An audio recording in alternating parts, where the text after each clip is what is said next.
Good morning. आज अपन Mahatma Gandhi college online YouTube classes के अंदर जो अपन फिजिकल एग्जामिनेशन का जो फॉर्मेट पढ़ रहे थे, जो बाकी रह गया था, उसको आज कंप्लीट करते हैं। कि जो फिजिकल एग्जामिनेशन के लिए पेशेंट का पूरा जो अपन बॉडी का निरीक्षण करते हैं, तो उस फॉर्मेट को अपन कौन कौन से उसके अंदर जो पॉइंट्स होते हैं उनको अपन सिस्टमेटिक तरीके से पढ़ रहे थे। कि अपन पर्टिकुलर पॉइंट्स का एक बार अपन पर्टिकुलर हेड से लेकर टू तक पर्टिकुलर पॉइंट्स के ऊपर अपन फोकस करते हुए अपन पूरा अपनी फिजिकल एग्जामिनेशन करते हैं, जिससे अपनी बॉडी की अबनॉर्मलिटीज़ जो है वो अपने को सामने आती है। अपनी बॉडी में जो भी दिक्कतें हैं, अपने बॉडी के अंदर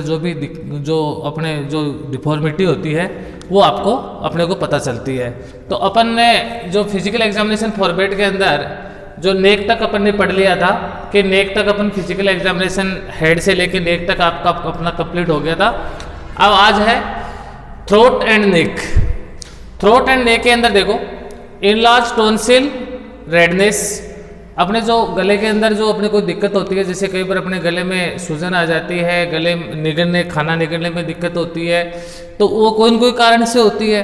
पेशेंट शिकायत करता है कि सर मेरे गले में दर्द हो रहा है, गले में सूजन है, निगलने में दिक्कत होती है, सांस लेने में दिक्कत होती है। तो अपन उस गले का एग्जामिनेशन करेंगे। गले का एग्जामिनेशन अपन गले अंदर से भी टॉर्च से देखेंगे अच्छी तरीके से, और बाहर से भी अपन है वो पालपेट करके और इंस्पेक्ट करके अपन देखेंगे। तो देखने से अपने को अगर गले में सूजन है या कोई साइड में कोई ट्यूमर टाइप है तो अपने को उससे पता चल जाएगा। बाकी पालपेट करने से अपन जब पालपेट करेंगे तो अंदर की कोई भी अबनॉर्मलिटी, जैसे मान लीजिए कोई टॉन्सिल है या कोई किसी प्रकार की कोई ट्यूमर है, तो इससे अपने को उससे हाथ लगाने से पता चल जाएगा, पालपेट करने से, टच करने से पता चल जाएगा। उसके बाद में अपन गला पेशेंट का मुंह खोल के और उसको टॉर्च से देखेंगे।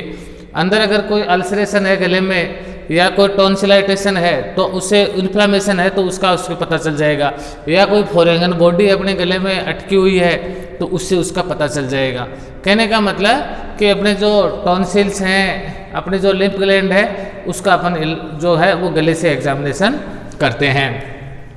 उसके बाद में लिम्फ नोड इनलार्जमेंट या पाल्पेबल, जो अपने दोनों साइडों में जो लिम्फ ग्लैंड है, ये भी अगर उसमें भी कोई इन्फ्लामेशन है या कोई इन्फेक्शन है तो, या कोई और किसी कारण से वो चोट लगने से उससे कोई सूजी हुई है तो उसमें अगर इनलार्जमेंट है तो उसका भी अपन पता लगा लेते हैं। उसके बाद में थायराइड ग्लैंड। थायराइड ग्लैंड जो गले में होती है, जो थायरोक्सिन हार्मोन की कमी के कारण वो क्या होती है, एब्नॉर्मलिटी के कारण क्या होती है कि वो इनलार्ज्ड हो जाती है और उस कारण से अपने गले में सूजन आ जाती है, अपना मोटापा बढ़ जाता है और अपने को दिक्कत होती है गले में खाने पीने में, और अपने जो बॉडी का जो बैलेंस है उसको वो भी गड़बड़ा जाता है। तो अपन अगर कोई थायराइड ग्लैंड इनलार्जमेंट है तो उसका भी अपन पता लगाएंगे। कहने का मतलब गला है वो बहुत इंपॉर्टेंट है, अपने बॉडी का पार्ट है, क्योंकि उसी से ऑक्सीजन जाती है, इसी से खाना जाता है, इसी से अपन पानी लेते हैं। अगर इसमें कोई दिक्कत होती है या कोई अवरोध होता है तो जान तक जा सकती है। तो अपन गले के अंदर जो भी अपने टॉन्सिल्स हैं, लिम्फ ग्लैंड है, थायराइड ग्लैंड है, इनका अपने को अपन अच्छी तरीके से पता लगाएंगे, और जो भी आपको दिक्कत महसूस होती है उसका अपन डायग्नोसिस करके उसके अकॉर्डिंग सर्जरी या ट्रीटमेंट अपन उसको मेडिकल ट्रीटमेंट अपन उसको देंगे। उसके बाद में चेस्ट, गले के बाद में आता है चेस्ट। चेस्ट के अंदर देखो, चेस्ट के अंदर है थ्रोट, चेस्ट के अंदर shape, symmetry of expansion, posture. Chest की शेप कैसी है, बनावट कैसी है, चेस्ट उभरा हुआ है या चेस्ट में कोई खड्डा है या चेस्ट की बनावट एकदम फ्लैट है, किस प्रकार की चेस्ट की बनावट है, ये भी अपने को बहुत ज़्यादा महत्व रखती है। अगर हेल्थी पर्सन है वो फ्लैट चेस्ट होगा, एकदम सिमेट्री, एकदम चारों तरफ से एकदम अच्छी तरीके से उस चेस्ट की बनावट अच्छी होगी। वरना अगर इसमें कोई ट्यूमर है किसी प्रकार की या कोई बोन डिफॉर्मिटी है तो अपन उसको पहचान लेंगे और उसके अकॉर्डिंग अपन क्या है उसका ट्रीटमेंट करेंगे। उसके बाद में है ब्रीस्ट साउंड, उसके बाद में है ब्रीथ साउंड। अपन है वो अपने चेस्ट के अंदर देखो बहुत सारे ऑर्गन्स होते हैं, लंग्स होते हैं, हार्ट होता है, तो अपन हर ऑर्गन्स का एग्जामिनेशन करेंगे।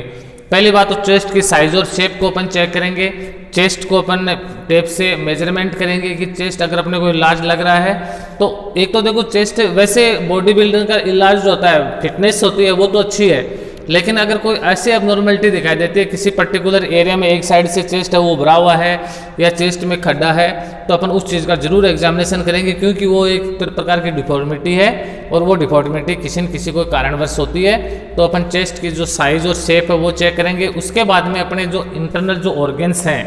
जैसे अपने जो हार्ट साउंड है चेस्ट के अंदर है, हार्ट साउंड सुनेंगे। हार्ट साउंड के बाद में अपन लंग्स अपने जो दोनों हैं, उस लंग्स साइड चेस्ट की जो हार्ट की लोकेशन कहाँ है चेस्ट के अंदर, उसको अपन चेक करेंगे कि भाई कई चेस्ट होता है क्या, वैसे मोस्टली 99% है वो लेफ्ट साइड में चेस्ट होता है, लेकिन अपनी जो ब्रिस्ट की जो 5th रिब्स होती है इसके बैक साइड में अपना चेस्ट लोकेटेड होता है और उसकी एकदम अच्छी तरीके से जो अपनी बोन से वो कवरिंग होती है ताकि वो बाहरी एक्सटर्नल कोई इंजरी हो उससे भी उसको कोई चोट नहीं लगे। लेकिन कईयों के कुछ अबनॉर्मलिटी के कारण क्या होता है, चेस्ट और राइट साइड में होता है, उससे ये भी एक अबनॉर्मलिटी है, इससे भी पेशेंट को दिक्कत होती है, सांस लेने में दिक्कत होती है, चेस्ट की साइज़ और शेप होती है वो चेंज हो सकती है। तो अपन उसके चेस्ट की साउंड सुन के और उसके लोकेशन का भी पता लगा लेते हैं। अगर अपने को हार्ट बीट जहाँ सुनाई देती है वही उसकी लोकेशन है, वही उसके नीचे चेस्ट है अपना,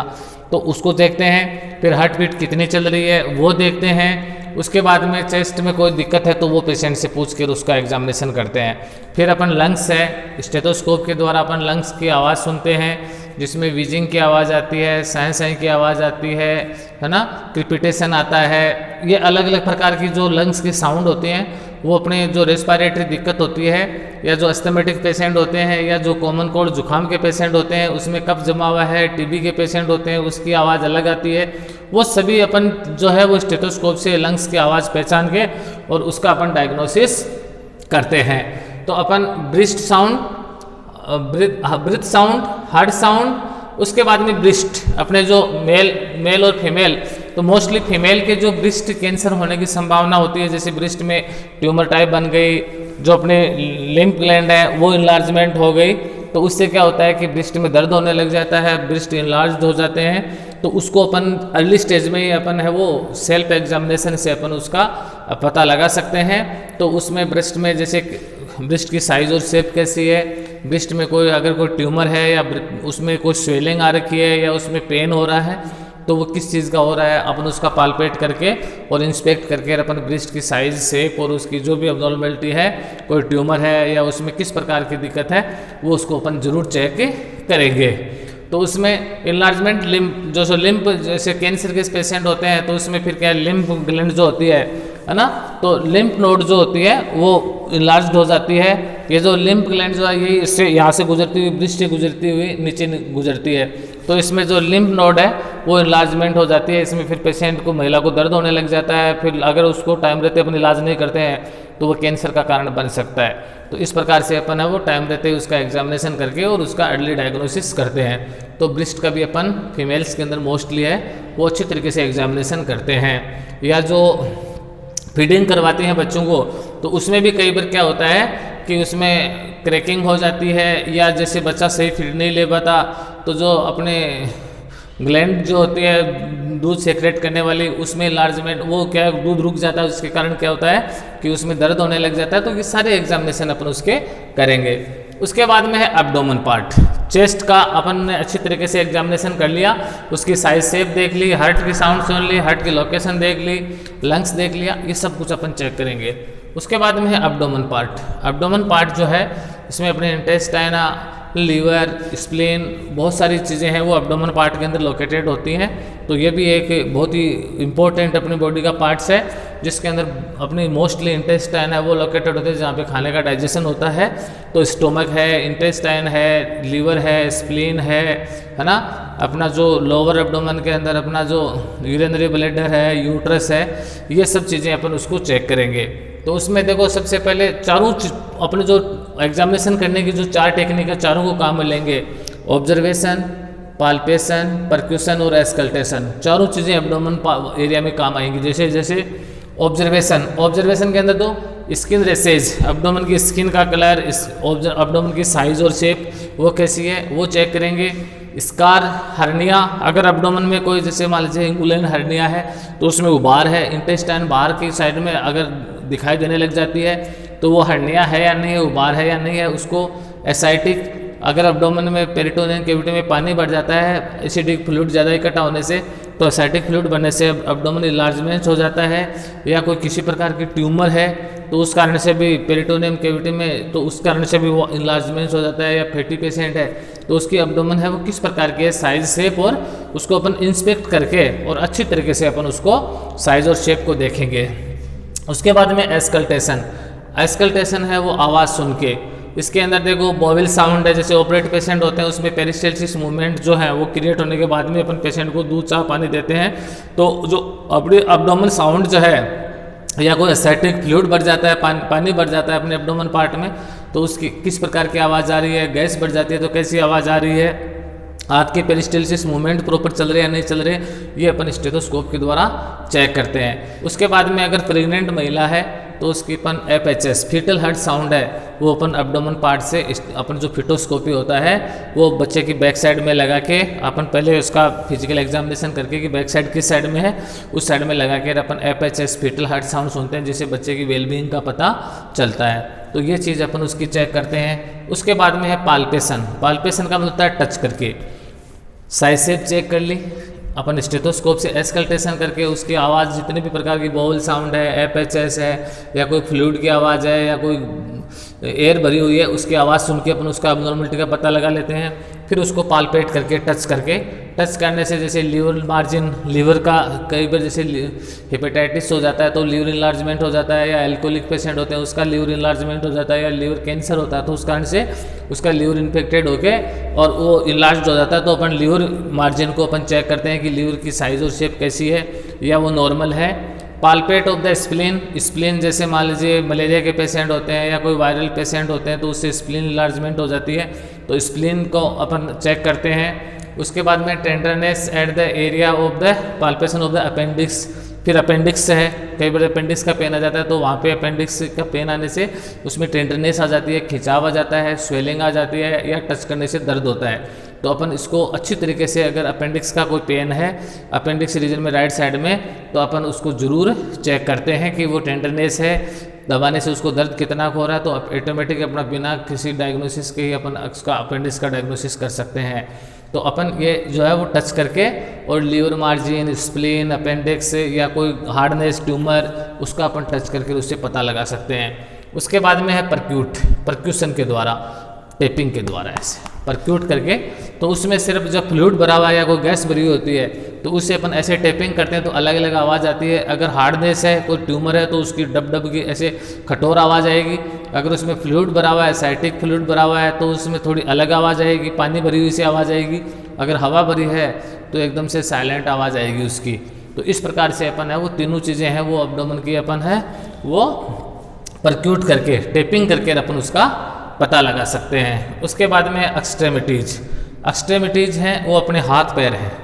एक्सट्रेमिटीज़ हाथ पैर और दोनों हाथ और दोनों पैर। तो इसमें हाथ पैर में हाथ की साइज़, हाथ की वर्किंग कैपेसिटी, हाथ के जॉइंट, अपनी अंगुलियां, अपने जो कोई फ्रैक्चर है तो उसकी साइज़ और शेप ये अपन चेक करते हैं। पैरों की जो है वो पैर एकदम से सीधे हैं या नहीं है, पैरों पे बड़ा पेशेंट चल पा रहा है नहीं चल पा रहा है, पॉइंट घुटने में कोई दिक्कत है तो इस प्रकार से, जैसे आर्थराइटिस के पेशेंट होते हैं उसमें घुटने में सूजन आ जाती है, तो इस प्रकार के पैरों की शेप और साइज, पेशेंट चल पा रहा है या नहीं चल पा रहा है, पेशेंट की पैरों की साइज़ कैसी है, पैर एकदम से फ्लेक्सिबल है या नहीं है, तो ये सब चीज़ें हैं वो एक्सट्रीमिटीज़ है। उसका अपन अंगुलियों से लेके और पूरे हाथ, दोनों हाथों का एग्जामिनेशन, दोनों हाथों के फंक्शन और पैरों के फंक्शन है वो अपन चेक करते हैं, और उससे अपने को जो भी अपने एक्सट्रीमिटीज़ में जो भी दिक्कत है, फ्रैक्चर पेशेंट का एग्जामिनेशन हो जाता है, अपने जो वीकनेस पेशेंट होते हैं वो पैर केवल चल पा रहे हैं नहीं चल पा रहे, जो ट्रेमर्स होती हैं, ऐसे कंपन होता है हाथ सीधे करने से, तो इसमें अल्जाइमर डिजीज़ होती है उसका अपने को पता चल जाता है,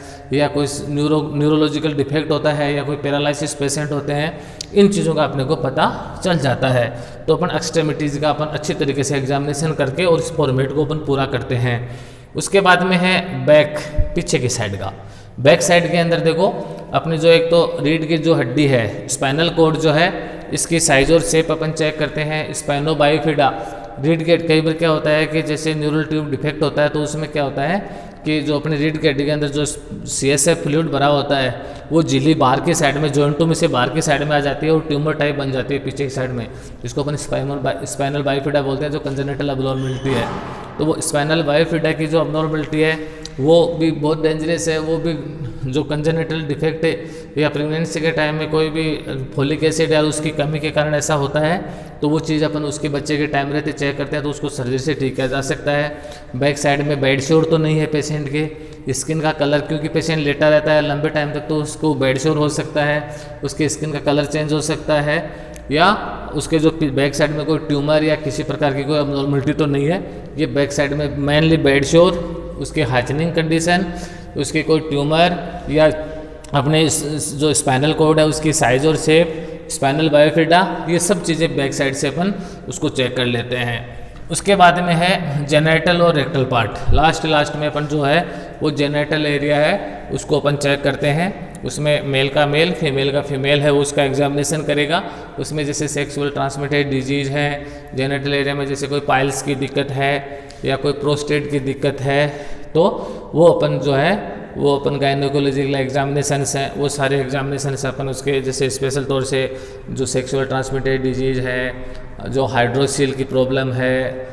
पाइल्स की दिक्कत है, या कोई और किसी प्रकार की कोई पेन, जो इसमें कोई हर्निया है या कोई किसी प्रकार की कोई ट्यूमर है, तो इस चीज़ का अपन है वो जेनेटल एरिया का अपन एग्जामिनेशन करेंगे अच्छी तरीके से। और उससे क्या होता है कि अपने को सभी पूरी बॉडी का पूरा जो हेड से लेके अपने टो तक कर लिया ना, पर्टिकुलर पार्ट के ऊपर अपन अपना फोकस रहेगा। हर पर्टिकुलर पार्ट की जो भी चीज़ देखनी है इंटरनल और एक्सटर्नल, उसको अपन अच्छी तरीके से एग्जाम करेंगे, एग्जामिनेशन करके, और फिर उसी के अकॉर्डिंग क्या है कि अपन उसका फॉर्मेट भर के, और उसी के अकॉर्डिंग फिर अपने को सारी प्रॉब्लम्स, फिजिकल प्रॉब्लम उसकी है, वो सारी प्रॉब्लम फिजिकल और मेंटली, उससे मेंटली स्टेटस को अपन वैसे चेक कर लेते हैं बातचीत करके, और उसकी मानसिक कंडीशन को कि पेशेंट है वो डिप्रेशन में है कि एंजियस है कि किस प्रकार का है, वो अपने को उसकी मेंटल स्टेटस का भी पता चल जाता है। प्लस साथ में उसकी पूरी बॉडी का इंटरनल और एक्सटर्नल जो है वो फिजिकल फॉर्मेट बनने से अपने को पता चल जाएगा। तो इस तरीके से अपन सारा जो एग्जामिनेशन है वो अपन उसका एक फॉर्मेट है उसको फिलअप करते ही पूरा एग्जामिनेशन हो जाएगा, और फिर उसी के अकॉर्डिंग अपन उसके जो मेन जो पर्टिकुलर पॉइंट्स हैं उसको अपन इंडिकेट कर लेते हैं, और उसी पॉइंट के अकॉर्डिंग क्या करते हैं अपन उसको क्या करते हैं उसका डायग्नोसिस करते हैं, और उसी के अकॉर्डिंग अपना नर्सिंग केयर प्लान, नर्स होती है वो अपना नर्सिंग केयर प्लान तैयार करती है। उसकी प्रॉब्लम को सोल्व करने के लिए डॉक्टर्स होते हैं उसको ट्रीटमेंट या उसका कोई सर्जरी प्लान बना के, और उसको वो सर्जरी के अकॉर्डिंग उसको काम करवाते हैं। तो ये पूरा अपना जो है वो फिजिकल एग्जामिनेशन का आज चैप्टर कंप्लीट है। कल अपन न्यू यूनिट पढ़ेंगे। Thank you.